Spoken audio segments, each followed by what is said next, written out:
आज हम बनाएंगे आटे की और ड्राई फ्रूट की बहुत ही टेस्टी पंजीरी। हम इसमें गोंद का इस्तेमाल भी करेंगे जिससे ये पंजीरी और भी ज़्यादा हेल्दी हो जाती है।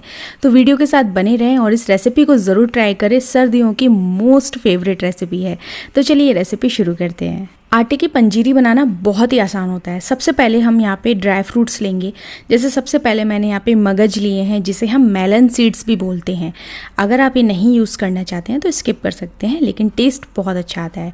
मैं यहाँ पे इन्हें एकदम ड्राई रोस्ट कर रही हूँ। आप चाहें तो घी डाल के इनको रोस्ट कर सकते हैं, लेकिन ये जो मेलन सीड्स होते हैं ये घी को बहुत ज़्यादा एब्जॉर्व कर लेते हैं, जिसकी वजह से मुझे लगता है इनको सिर्फ ड्राई रोस्ट करना ज़्यादा बेटर होता है। लेकिन आप चाहें तो हल्का सा घी डाल के भी इन्हें रोस्ट कर सकते हैं। ड्राई रोस्ट करने से भी इनकी बहुत अच्छा एक क्रंच आ जाता है इनके अंदर। तो बस 1 मिनट के अंदर ये मगज हमारे रोस्ट हो गए हैं। इन्हें मैंने एक तरफ निकाल दिया है। फिर इसी पैन में हम मखाने को ड्राई रोस्ट कर लेते हैं। सेम मखाने के साथ भी आप चाहें तो इन्हें घी में कर सकते हैं या विदाउट घी में सिर्फ ऐसे ही रोस्ट कर सकते हैं। मखाने भी क्या होता है, बहुत ज़्यादा घी को एब्जॉर्व कर लेते हैं, तो मैं इन्हें सिर्फ ड्राई रोस्ट कर रही हूँ।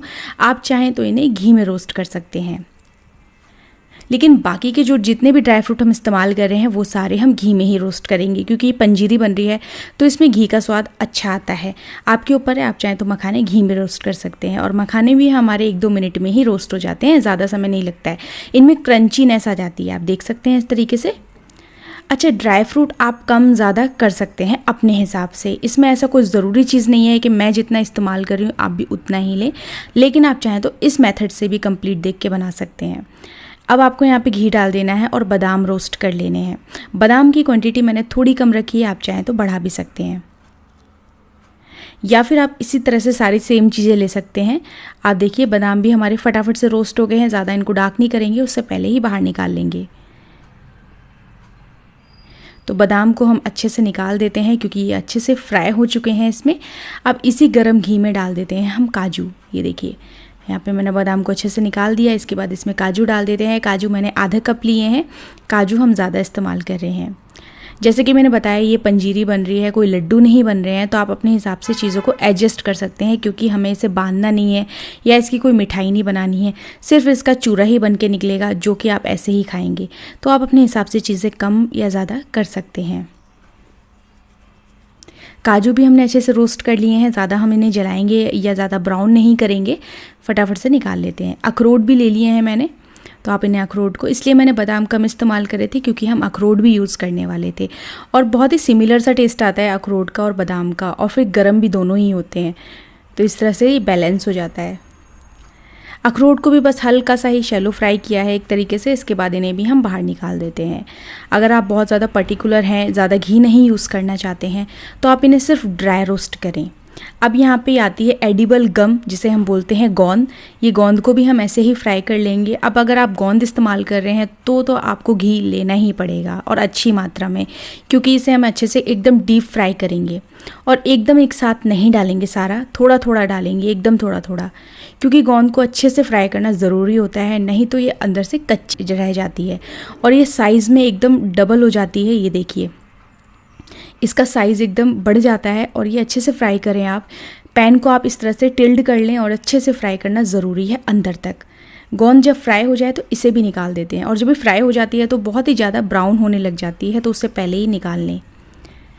इस तरीके से सारी गोंद को आप फ्राई कर लें। थोड़ा थोड़े मात्रा में डालें गोंद को और अच्छे से इसे चलाते रहें, और पैन को टिल्ड कर सकते हैं ताकि एकदम ही डीप फ्राई हो जाएं।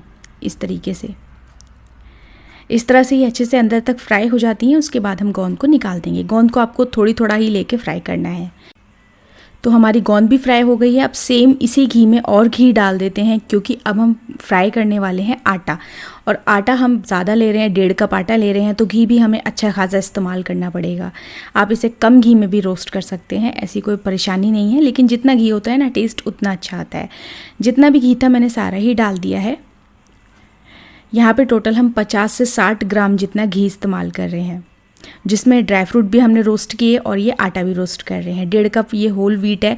आप छान के इस्तेमाल करें आटा को, और आप चाहें तो इसमें थोड़ी सूजी भी डाल सकते हैं। फिर मैंने घी और डाल दिया क्योंकि मुझे थोड़ा ड्राई ड्राई लग रहा था। और अगर आप ऐसे भी रख सकते हैं इसे, ऐसे भी ये भुन जाएगा, लेकिन क्या होता है जब आप इसे खाएंगे इस पंजीरी को तो ये आपके गले में ज़्यादा चिपकेगी, और थोड़ा ज़्यादा घी रहेगा तो वो बिल्कुल भी नहीं चिपकेगी आपके गले में। तो बस ये थोड़ा डिफरेंस आएगा, लेकिन आप कम घी भी डाल सकते हैं। ये देखिए हमने अच्छे से इसे भून दिया है, और इसे भूनते वक्त आपको पेशेंस रखना है, और 12 से 10 मिनट लग जाएंगे इसको भुनने में। अच्छे से भुने आप इसे लो फ्लेम पे। पंजीरी के लिए हमारा सारा सामान तैयार हो चुका है, आटा तैयार है, सारे ड्राई फ्रूट्स तैयार हैं जो हमने अच्छे से भून लिए हैं, और ये मगज भी तैयार है, मखाने तैयार है, और हमारी गोंद भी तैयार हो गई है। अब सारी प्रिपरेशन कंप्लीट हो चुकी है, अब फाइनल पंजीरी बनाएंगे। तो सबसे पहले हम एक छोटे वाले ग्राइंडिंग जार में सारे ड्राई फ्रूट्स डाल देते हैं, जो भी ड्राई नट्स थे सारे डाल देने हैं आपको। ये मगज भी इसी में डाल देते हैं, और इनको आपको दरदरा पीसना है, एकदम फाइन नहीं करें, टेस्ट उतना अच्छा नहीं आएगा। नहीं तो आप इन्हें दरदरा ही पीसें इस तरीके से। पल्स पे चलाएं मिक्सी को 3 से 4 बार, और ये इस तरह से दरदरा पिस जाएगा।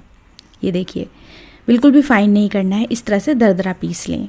अब हमने सारे ड्राई नट्स दरदरा पीस लिया है। इसके बाद ये मखाने अलग से पीस लें। उसे निकालने के बाद इसमें मखाने ऐड कर दें, और मखानों को भी आप दरदरा ही पीसें, एकदम से फाइन नहीं करें। ये देखिए हमने मखानों को भी दरदरा सा क्रश कर लिया है इस तरीके से।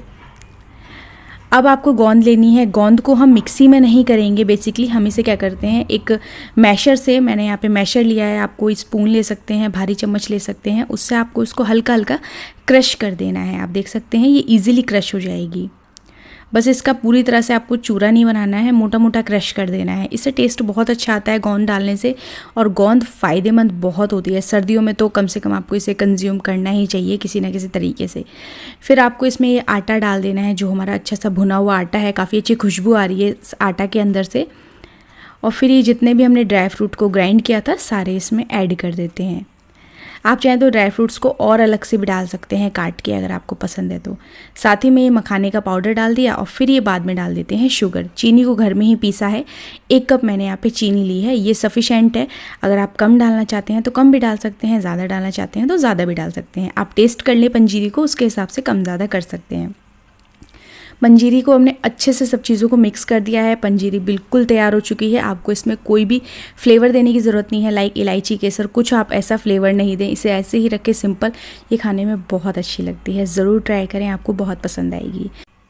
इसके अलावा आप और कौन सी पंजीरी पसंद करते हैं मुझे कमेंट में ज़रूर बताएं, और इस रेसिपी को भी ट्राई करें, आपको भी पसंद आएगी। रेसिपी अच्छी लगी हो तो लाइक ज़रूर करें।